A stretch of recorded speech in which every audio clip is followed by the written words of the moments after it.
बाकी सगळ्या गोष्टी प्रसादालयामध्ये आपण मोफत जेवण देऊ राहिले, 25 रुपये केलं पाहिजे, खरंच पेड केलं पाहिजे। तो जो पैसा वाचेल तुम्ही आमच्या मुलांच्या भविष्यासाठी खर्च करा। अख्खं देश इथं येऊन फुकट जेवतोय, भिकारी सगळे महाराष्ट्राचे इथं गोळा झाले, हे योग्य नाही। संस्थांनी हा विचार केला पाहिजे की आपण इथं काय करत आहोत, कशासाठी करत आहोत।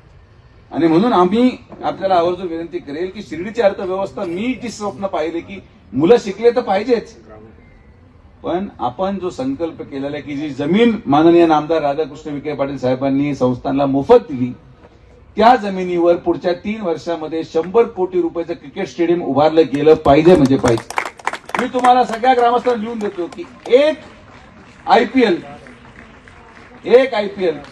आणि शिर्डीची अर्थव्यवस्था वर्षभराची बदलून जाईल हा शब्द सुजय विखेचा। शिक्षणासाठी संस्थांना खर्च करावा, अन्यथा आम्हाला आंदोलन छेडावं लागेल। पण ते भिकारी म्हटल्यामुळे कुठेतरी हिनवलंय का भिकाऱ्यांना, असा एक मुद्दा उपस्थित आहे। मला वाटतं की थोडा त्याच्यातून शब्दाचा विपर्यास झालेला आहे।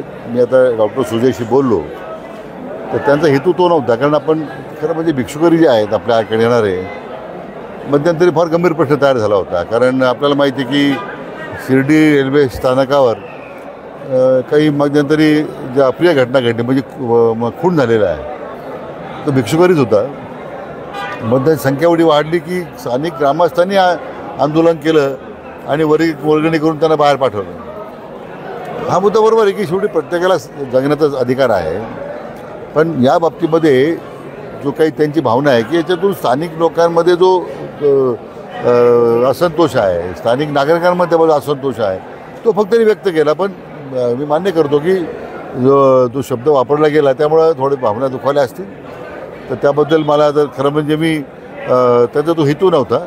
पण मला वाटतं की शिर्डीचा प्रश्न कायदा सुव्यवस्थेचा नेहमीच ऐरणीवर आहे। येणाऱ्या भक्तांची वाढ झालेली आहे, लाखो भक्तांमध्ये संख्या वाढलेली आहे।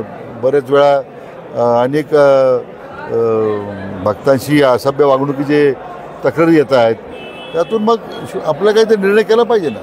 मला वाटतं त्यांची भूमिका जी मांडली त्यांनी, फक्त तो एखादा शब्द वापरला म्हणून त्याच्यातून काही, मला वाटतं ती भावना ती नव्हती।